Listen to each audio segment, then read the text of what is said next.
Pernyataan Menteri Kebudayaan Fadlizon yang menyangkal adanya pemerkosaan massal tahun 1998 membuat koalisi masyarakat sipil curiga. Koalisi masyarakat sipil dalam keterangan tertulisnya Sabtu 14 Juni curiga bahwa proyek penulisan sejarah resmi yang dikomandoi Kementerian Kebudayaan sebagai proyek politik sesaat. Hal itu diperkuat dari pernyataan Fadlizon yang menyangkal adanya pemerkosaan massal 1998 beberapa waktu lalu. Padahal kasus pemerkosaan tersebut sudah diakui Presiden ketiga B.J. Habibie berdasarkan hasil penyelidikan Tim Gabungan Pencari Fakta atau TGPF pada Juli 1998. Pun Habibie atas nama negara telah meminta maaf atas tragedi tersebut dan mendorong adanya proses hukum dalam insiden itu. Maka dari itu, Koalisi Masyarakat Sipil mendesak penghentian proyek penulisan sejarah resmi Indonesia, sebab proyek itu berpotensi mengaburkan fakta sejarah, khususnya kasus-kasus pelanggaran berat HAM masa lalu. Dikhawatirkan pula penulisan sejarah resmi itu hanya menjadi proyek politik sesaat.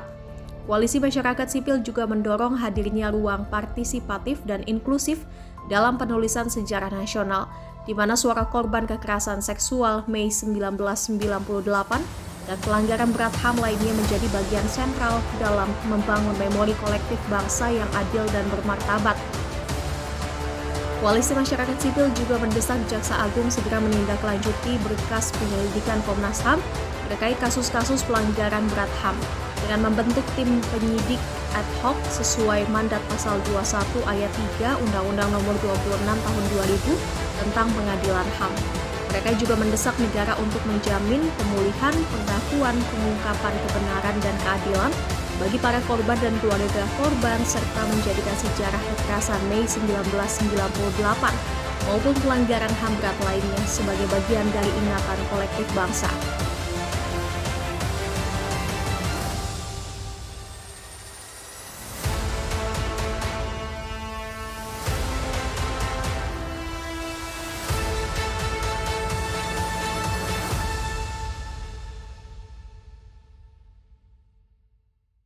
Nah, mendengar dari paparan Fadlizon, saya mengatakan Fadlizon, apapun, dia adalah seorang menteri kebudayaan yang ketika wawancara dengan IDN News, dia mengatakan bahwa dia menghargai pergerakan perempuan-perempuan, tetapi ketika pewawancara Uni Lubis menyatakan tentang bagaimana dengan persoalan kekerasan peristiwa perkosaan Mei 98, dia mengatakan itu rumors, itu berbohong, itu tidak ada datanya, itu tidak ada datanya sama sekali. Nah, saya ingin menyatakan kepada teman-teman, pada semuanya, bahwa apa yang dikatakan oleh Fadlizon tentang itu bohong, itu rumors, itu menyalahi fakta sejarah yang terjadi pada bulan Mei 1998.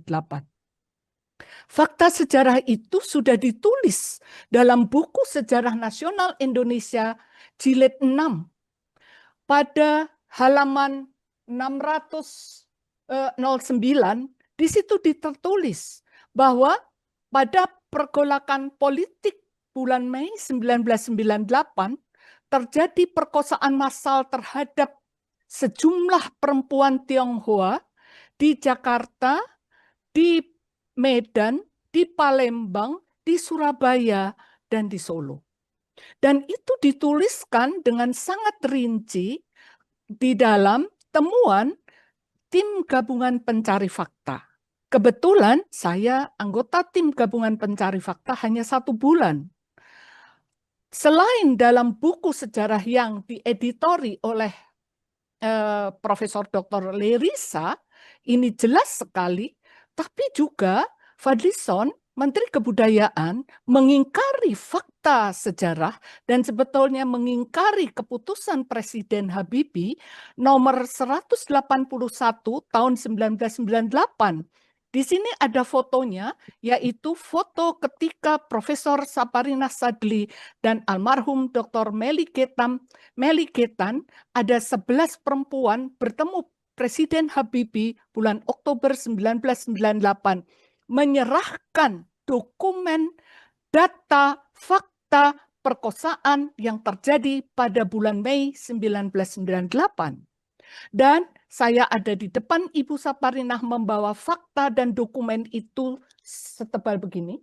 Dan ketika Ibu Saparinah sebagai ketua tim menyampaikan itu kepada Presiden Habibie, saya tidak akan bercerita secara detail karena saya sudah lupa cukup lama. Tapi intinya Presiden Habibie menyatakan bahwa saya percaya dan saya menerima bahwa terjadi perkosaan massal terhadap perempuan etnis Tionghoa pada bulan Mei 1998. Dan sekarang apa yang harus saya lakukan? Kemudian Profesor Saparina Sadli menyatakan bahwa kami membutuhkan satu komisi yang melindungi perempuan dari segala tindakan kekerasan terhadap perempuan. Maka Presiden Habibie ketika itu menyatakan, baik kalau begitu mari dibentuk. Bagaimana mendirikan institusi bernama Komnas Perempuan, dan ketika itu di sini ada teman saya Kamala Chandra Kirana langsung mengambil laptop bersama Smita Noto Susanto untuk menuliskan dokumen pendirian Komnas Perempuan. Ya. Jadi apa yang disampaikan oleh Menteri Kebudayaan Fadlizon itu adalah sebuah dusta. Dia sebagai pejabat publik, sebagai kementerian yang seharusnya menumbuhkan, menyemai satu bangunan yang untuk membangun kembali recalling memory untuk reparasi, untuk bagaimana menyembuhkan trauma bangsa ini, untuk menyembuhkan trauma dari kaum perempuan yang mengalami yang menjadi korban, tetapi justru dia menegasikan, menyangkal tentang peristiwa perkosaan Mei 1998. Jangan lupa subscribe ya.